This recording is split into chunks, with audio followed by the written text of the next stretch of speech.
Okay students, आगे continue करते हैं। Example number 22। ओके, ये एक बेसिक सम है। मैं ऐसे नहीं बोलूंगा कि बहुत हार्ड है, या मैं ऐसे भी नहीं बोलूंगा बहुत इजी है। एक बेसिक मीडियम लॉन्ग सम है ये। ठीक है, एंड लास्ट लॉन्ग सम मेरे को ये करवाना है। इसके बाद short sums and general entry वाले सम्स जो हैं वो मैं आपको करवाऊंगा। यहाँ पे लिखा हुआ है, following is the balance sheet of A and B as at 31st March 2021, who share profits and losses in the ratio of 3:2। तो ये इनका ओल्ड रेशियो है, तो मैं यहाँ पे लिख देता हूँ ओल्ड रेशियो इक्वल्स टू 3:2। ठीक है, मतलब 3/5 एंड 2/5। अब आगे बढ़ते हैं। यहाँ पे सबसे पहले तो मैं कैपिटल अकाउंट का जो बैलेंस है 30,000 एंड 40,000 वो कैपिटल अकाउंट पे लिख देता हूँ। पार्टनर्स कैपिटल अकाउंट, यहाँ पे सी का कॉलम नहीं है। ठीक है, सी के कॉलम को इग्नोर करो। सी पार्टनर इस सम में नहीं दिया हुआ है। ठीक है, इसको इग्नोर करो। ठीक है, मैं इस कॉलम को हटा नहीं सकता हूँ, नहीं तो मेरे ऊपर फाइल बिगड़ जाएगी पूरी। तो ए और बी ये दो पार्टनर्स हैं इस क्वेश्चन में, एंड ए एंड बी का जो कैपिटल है वो यहाँ पे दिया हुआ है 30,000 एंड 40,000। तो मैं यहाँ पे लिख देता हूँ by balance brought down, same जैसे रोज करते हैं। ए के कैपिटल में 30,000 एंड बी के कैपिटल में 40,000। इसके इफेक्ट्स हो गए। उसके बाद मैं हमेशा जो बैंक बैलेंस है या कैश बैलेंस है वो लिखता हूँ। तो ये रहा कैश एट बैंक, 4,500 रुपीज का बैंक बैलेंस है, इसीलिए बिजनेस बंद हो रहा है। ठीक है, तो 4,500 का बैंक बैलेंस यहाँ पे मैं लिखता हूँ to balance draw down 4,500 rupees. Okay, आगे बढ़ते हैं। इसके बाद मैं जितने भी एसेट्स वगैरह हैं वो लिखने शुरू करता हूँ। तो रियलाइजेशन अकाउंट पे जाते हैं। यहाँ पे मैं लिख देता हूँ to assets account, and assets में जितने भी एसेट्स आपको क्वेश्चन में दिए हुए हैं वो सारे के सारे एसेट मैं यहाँ पे लिख देता हूँ। ठीक है, तो सबसे पहले स्टॉक आपको दिया हुआ है 25,000। यहाँ पे मैं लिखूंगा स्टॉक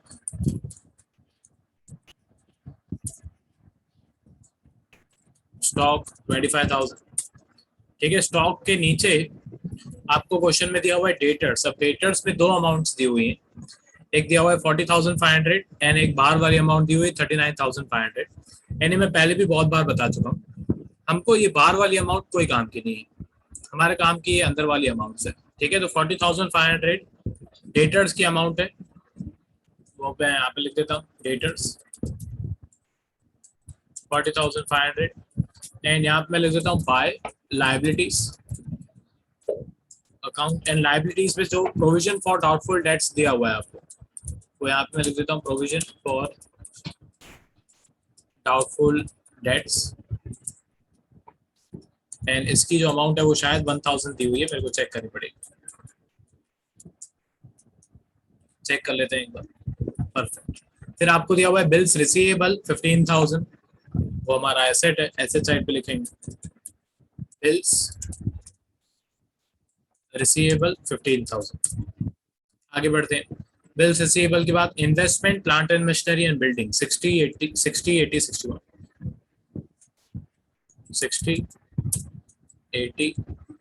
61। ठीक है, चलो मैं पहले अमाउंट्स लिख देता हूँ फिर नाम भी लिख देता हूँ। Okay, investment plant and machinery and building,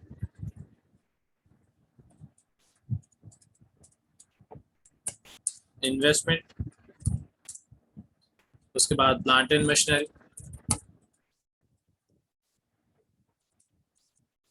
and उसके बाद है बिल्डिंग।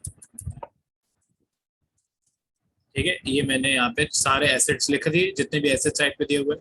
अभी इनका टोटल कर देते हैं। तो 25,000 plus 40,500 plus 15,000 plus 60,000 plus 80,000 and last में प्लस 61,000। इसका टोटल आ रहा है 2,81,500। वो मैंने लिख दिया आउटर कॉलम। अब बैलेंस शीट की हर एक अमाउंट का एक ही इफेक्ट होता है, तो इस टोटल का या इस कोई भी अमाउंट का कोई दूसरा इफेक्ट नहीं करना है। अब लाइबिलिटी साइड पे आ जाते हैं, तो सबसे पहले सन्ड्री क्रेडिटर्स आपको दिया हुआ है 75,000। Sundry creditors 75,000। सन्ड्री क्रेडिटर्स के बाद आपको दिया हुआ है bills payable 30,000, bills payable 30,000। Okay, उसके बाद आपको दिया हुआ है लोन बाय मिसेस ए। अब ध्यान दो, मिस्टर ए अगर लोन देता है तो मिस्टर ए अगर लोन देता है तो वो एक इंटरनल लायबिलिटी है, ठीक है, बिजनेस एंड पार्टनर के बीच में। पर अगर मिसेस ए मतलब मिस्टर ए की वाइफ अगर लोन देती है तो वो एक थर्ड पार्टी है, तो उसको हम एक आउटसाइड लायबिलिटी, एक थर्ड पार्टी जैसे ही ट्रीट करेंगे। ओके, इसके लिए अलग से अकाउंट बनाने की जरूरत नहीं है। यहाँ पे मैं लिखूंगा लोन ऑफ मिसेस ए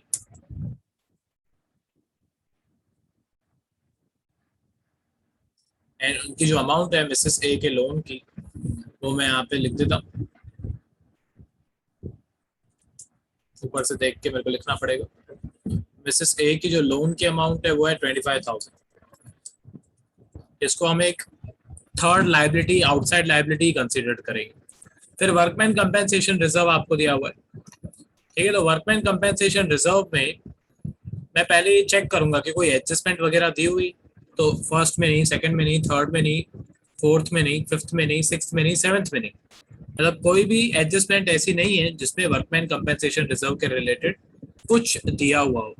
तो अब कुछ भी नहीं दिया हुआ है, तो ये जो वर्कमैन कंपेंसेशन की अमाउंट है 8,000, इसको ओल्ड रेशियो में, ओल्ड पार्टनर्स में मैं डिस्ट्रीब्यूट कर दूंगा, ठीक है। तो मैं यहाँ पे लिखूंगा बाय WACF एंड यहाँ पे मैं 8,000 मल्टीप्लाई बाय 3/5 एंड यहाँ पे मैं कर दूंगा 8,000 मल्टीप्लाई बाय 2/5, ठीक है। तो ये ओल्ड पार्टनर्स ओल्ड रेशियो में मैंने डिस्ट्रीब्यूट कर दिया, क्योंकि इसकी कोई भी दूसरी एडजस्टमेंट नहीं दी हुई।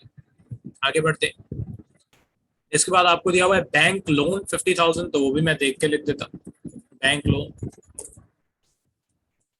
50,000, ठीक है, मतलब देख के लिखने के मार्क्स। आगे बढ़ते हैं। उसके बाद आपको दिया हुआ है general reserve and general reserve की भी कोई भी एडजस्टमेंट मैंने तो आज तक नहीं देखी है, जनरल रिजर्व की कोई भी एडजस्टमेंट, ठीक है, पर फिर भी हो तो देख लेना, इस क्वेश्चन में तो नहीं दी हुई। यहाँ मैं लिखूंगा बाय जनरल रिजर्व, ठीक है, इसमें कभी भी एडजस्टमेंट नहीं होती है, इसको डायरेक्टली डिस्ट्रीब्यूट ही कर देना होता है। तो 27,000 है, 27,000 एंड इसके होंगे दो पार्ट्स, 3:2, ठीक है। यहाँ पे मैं लिखूंगा 27,000 multiply by 3/5 and 27,000 multiply by 2/5। तो ये मैंने ओल्ड पार्टनर्स ओल्ड रेशियो में डिस्ट्रीब्यूट कर दिया। आगे बढ़ते हैं। इसके बाद और कुछ लायबिलिटी एंड एसेट साइड पे नहीं बचा है, अब हम एडजस्टमेंट सॉल्व कर सकते हैं शांति से। तो सबसे पहले लिखा हुआ है A was to pay loan by Mrs A and to half the investments at 10% discount. मतलब ए जो है वो मिसेस ए का लोन पे करेगा, तो मतलब नॉर्मली कंसिडर करूंगा मैं इसको, जैसे हम नॉर्मल इसके इफेक्ट्स करते हैं वैसे ही इसके इफेक्ट्स होंगे। मैं पहले टोटल कर देता हूँ, ठीक है। तो 1,000 प्लस 75,000 प्लस 30,000 प्लस 25,000 प्लस 50,000, ठीक है। तो इसका टोटल आ रहा है 1,81,000। अभी आगे कंटिन्यू करते हैं। मैं यहाँ पे लिखूंगा to as capital account and bracket में मैं लिखूंगा मिसेस एज लोन, ठीक है। अब मिस्टर ए ने बोला है कि ठीक है मैं अपनी वाइफ का लोन जो है वो पे कर देता हूँ 25,000, तो यहाँ पे रियलाइजेशन अकाउंट में हुआ डेबिट, मतलब पहले मिसेस ए का लोन हमने क्रेडिट किया था, अभी मिस्टर ए पे करेगा तो हम डेबिट करेंगे, एंड यहाँ पे रियलाइजेशन अकाउंट में हुआ डेबिट, तो बाकी पार्टनर्स कैपिटल अकाउंट में होगा क्रेडिट। मैं यहाँ पे लिखूंगा बाय रियलाइजेशन अकाउंट, ब्रैकेट में मैं लिख देता हूँ लायबिलिटीज टेकन ओवर,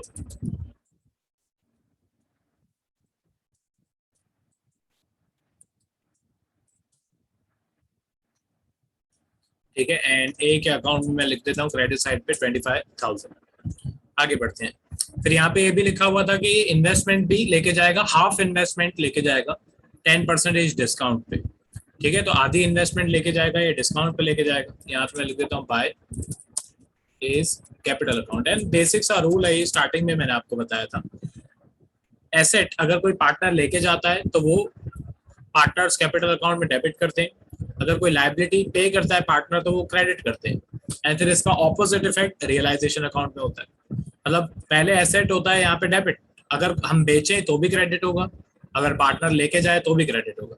लाइबिलिटीज को हम सबसे पहले यहाँ पे क्रेडिट साइड पे लिख देते हैं, फिर अगर पे करें तो भी लाइबिलिटीज डेबिट होती हैं, एंड अगर कोई पार्टनर पे करे तो भी डेबिट ही होती है। ठीक है, तो यहाँ पे मैं लिखूंगा as capital account, and bracket में मैं लिखूंगा यहाँ पे, चलो नीचे मैं लिख देता हूँ इन्वेस्टमेंट, या ब्रैकेट में लिख देता हूँ मैं इन्वेस्टमेंट टेकन ओवर। ठीक है, एंड आधी इन्वेस्टमेंट ये लेके गया है, मतलब टोटल इन्वेस्टमेंट है हमारी ये रही 60,000 की, उसमें से आधी इन्वेस्टमेंट लेके गया। यहाँ पे मैं लिख देता हूँ इन्वेस्टमेंट इक्वल्स टू ₹60,000। इसके दो पार्ट्स होंगे, 30,000 एंड रिमेनिंग 30,000। इसमें से आधी इन्वेस्टमेंट लेके गया है, एंड उस पर भी 10% का डिस्काउंट है, मतलब 3,000 का डिस्काउंट है। ठीक है, तो बाकी ये कितने पे कर रहा है, मतलब कितने में लेके जा रहा है ये इन्वेस्टमेंट, 27,000 रुपीज में ये इन्वेस्टमेंट लेके जा रहा है। तो ये 27,000 में यहाँ पे लिख देता हूँ, एंड उसका दूसरा इफेक्ट ऑब्वियसली पार्टनर्स कैपिटल में होगा डेबिट साइड पे। यहाँ पे मैं लिखूंगा टू रियलाइजेशन अकाउंट, ब्रैकेट में मैं लिखूंगा एसेट्स टेकन ओवर, एंड ए में मैं लिख दूंगा 27,000। आगे बढ़ते हैं, ये एडजस्टमेंट हमारी सॉल्व हो गई। फिर लिखा हुआ है stock and remaining investments were sold at 10% discount. तो ये बेचा है, तो मैं यहाँ पे क्या करता हूँ, थोड़ी लाइंस छोड़ के यहाँ पे मैं लिख देता हूँ by bank account, and bracket में मैं लिखूंगा एसेट्स रियलाइज्ड। ठीक है, ब्रैकेट में मैं लिख देता हूँ assets realized, and stock question में लिखा हुआ है कि स्टॉक एंड बाकी की बची हुई इन्वेस्टमेंट्स 10% के डिस्काउंट पे बेची, मतलब दोनों स्टॉक एंड इन्वेस्टमेंट 10% के डिस्काउंट पे बेचे। तो स्टॉक है 25,000, स्टॉक है 25,000, 25,000 का 10% होता है 2,500, तो उसना डिफरेंस है, तो बाकी 25,000 में से 2,500 माइनस कर देंगे, तो 22,500 जो है वो बचेगा। ओके, एंड फिर बाकी की इन्वेस्टमेंट में भी लिखा हुआ है कि हाफ द रिमेनिंग इन्वेस्टमेंट पर सोल्ड एट 10%। ठीक है, तो बाकी इन्वेस्टमेंट है 30,000, इस पे भी 3,000 का मतलब 10% का डिस्काउंट है, तो इसके भी हमको 27,000 रुपीज मिलने वाले हैं, तो वो भी मैं यहाँ पे लिख देता हूँ इन्वेस्टमेंट 27,000 रुपीज। चलो ये भी हो गया। फिर क्वेश्चन में लिखा हुआ है A and B agreed that B shall use firm's name for which he will pay 40,000. He also agreed to pay bills payable at a discount of 10%. अब यहाँ पे हुआ क्या, बिजनेस बंद करने के टाइम पे A and B ने डिसाइड किया, मतलब B को ऑब्वियसली बाद में कुछ और भी बिजनेस वगैरह करना होगा, तो B ने ऐसे परमिशन मांगी कि मैं अपने बिजनेस का नाम यूज कर सकता हूँ आगे। तो A एंड B ने दोनों ने एग्री किया कि हाँ B भी आगे जाकर ये बिजनेस का नाम यूज कर सकता है, पर इसके लिए उसको अभी 40,000 रुपीज जो है वो पे करने पड़ेंगे। अब ध्यान दो, जब हम किसी के बिजनेस का नाम यूज करने के लिए, या एक तरीके से जब हम बिजनेस को बेचते हैं एंड हम एक तरीके से अपना नाम, अपने रेपुटेशन को यूज करने के लिए पैसे लेते हैं, उसको हम बोलते हैं गुडविल।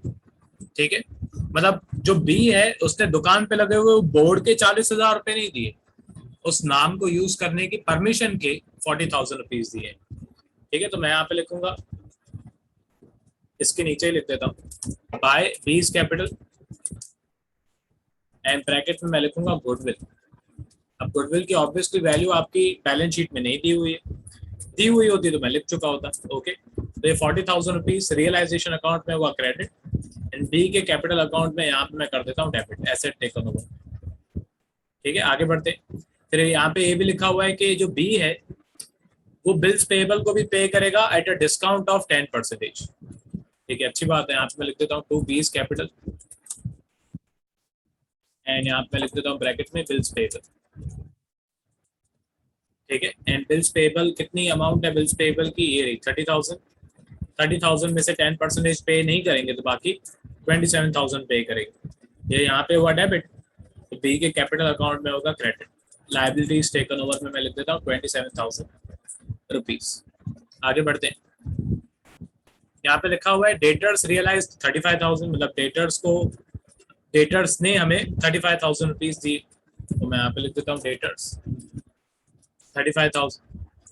उसके बाद क्वेश्चन में लिखा हुआ है बिल्स रिसीवेबल 13,500, बिल्स रिसीवेबल 13,500। उसके बाद क्वेश्चन में दिया हुआ है plant and machinery 38,900, short form में लिख देता हूँ 38,900। आगे बढ़ते हैं। उसके बाद लिखा हुआ है बिल्डिंग 1,20,000, बिल्डिंग 1,20,000।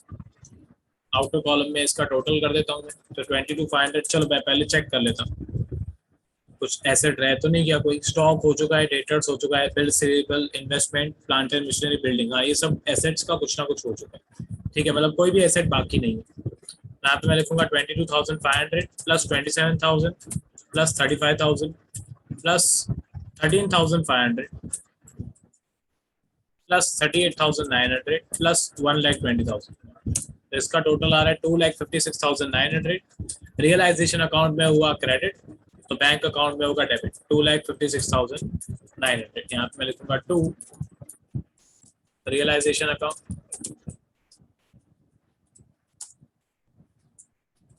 एंड ब्रैकेट में हम लिखेंगे एसेट्स रियलाइज्ड।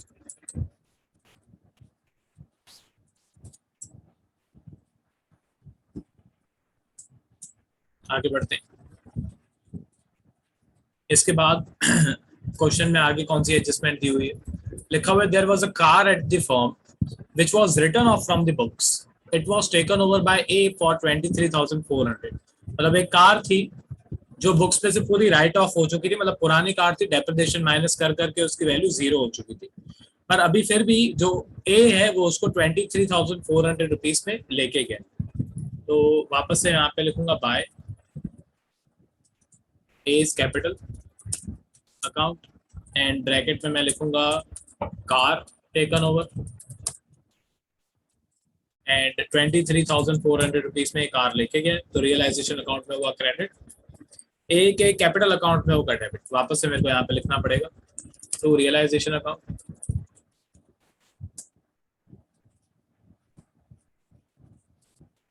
नीचे मैं लिख देता हूँ कार टेकन ओवर एंड ए में मैं लिख देता हूँ 23,400 डेबिट साइड पे। ठीक है, ये भी हो गया। एंड और कोई एडजस्टमेंट लास्ट वाली, मतलब बाकी एडजस्टमेंट ऑब्वियसली क्वेश्चन में लिखा हुआ है creditors were paid 90% in full and final settlement of their dues. ठीक है, मतलब यहाँ पे मैं लिखूंगा to bank account and bracket में मैं लिखूंगा लायबिलिटीज पेड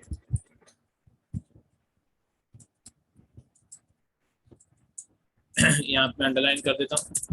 अब हमने क्रेडिटर्स को 90% पे किया है as a full and final settlement. Creditors को पे कितना करना था 75,000, साइड में मैं कैलकुलेशन कर देता हूँ 75,000 मल्टीप्लाई 90%, 75,000 का 90% होता है 67,500, हम उतना ही पे करेंगे। ठीक है, इसके बाद आगे बढ़ते हैं। लिखा हुआ expenses of dissolution amounted to 1,700, तो वो मैं अलग से लिखूंगा यहाँ पे to bank account and bracket में मैं लिखूंगा डिसोल्यूशन एक्सपेंसेस। अब डिसोल्यूशन एक्सपेंसेस बोलो या रियलाइजेशन एक्सपेंसेस बोलो, बात एक ही। 7,000 रुपीज है शायद, मैं एक बार देख लूँ। 1,700 है, ओके मेरी मिस्टेक, 1,700। यहाँ पे हुआ डेबिट रियलाइजेशन अकाउंट पे, तो बैंक अकाउंट में होगा क्रेडिट 1,700। यहाँ पे मैं लिखूंगा by realization account and bracket में मैं लिख देता हूँ डिसोल्यूशन एक्सपेंसेस।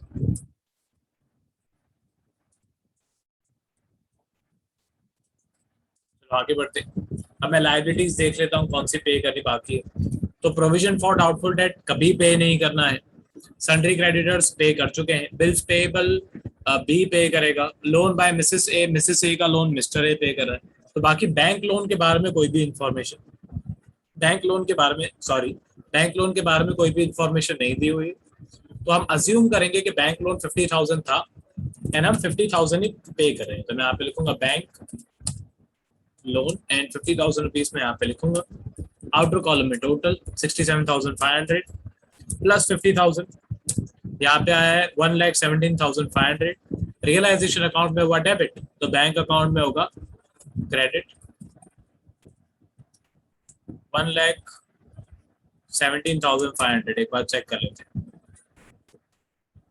सही, यहाँ पे मैं लिखूंगा by realization account and bracket में मैं लिखूंगा लायबिलिटीज पे। ओके, चलो ये भी हो गया। इसके बाद और कोई अमाउंट प्लस माइनस करना बाकी नहीं? सही जा रहा है। अब रियलाइजेशन अकाउंट का टोटल करते हैं, स्टार्ट करते हैं रियलाइजेशन अकाउंट में।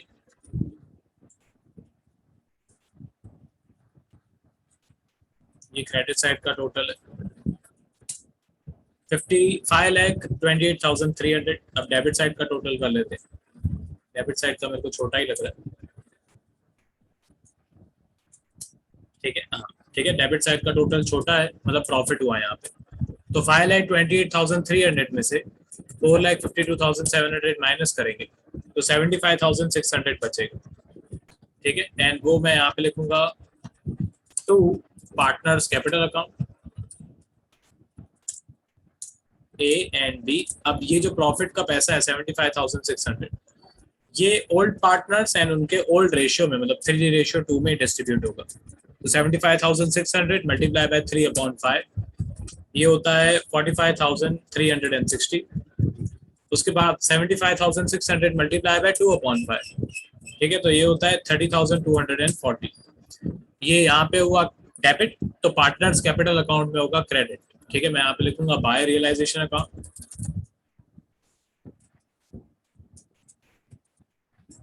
एंड ब्रैकेट में मैं लिखूंगा प्रॉफिट।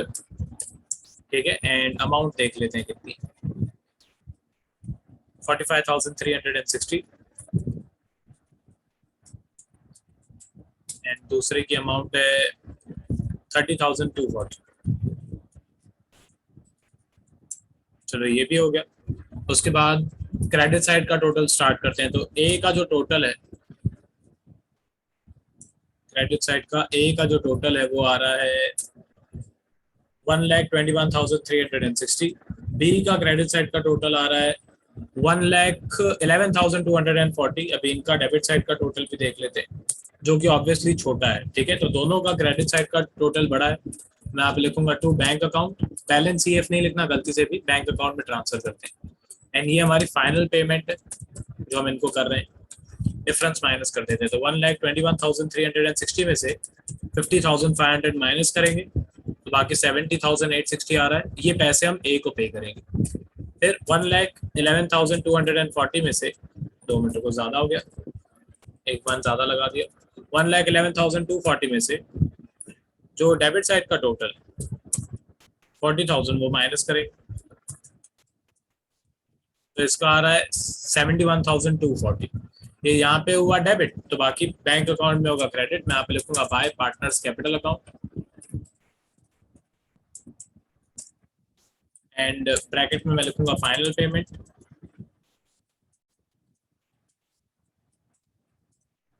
यहाँ पे मैं लिखूंगा ए, यहाँ पे मैं लिखूंगा बी।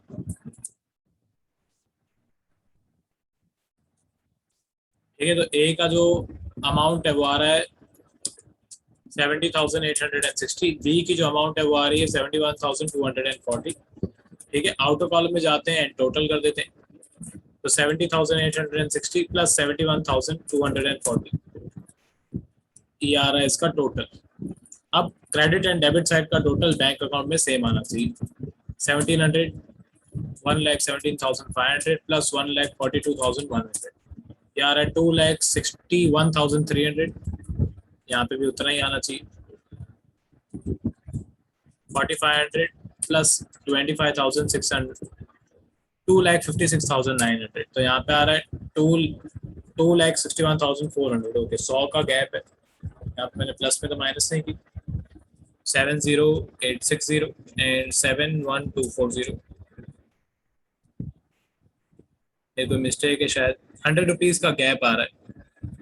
मैं देख लेता हूँ क्यों आ रहा है। प्लस करने में शायद कोई मिस्टेक हुई है, मैं एक बार चेक कर लेता हूँ।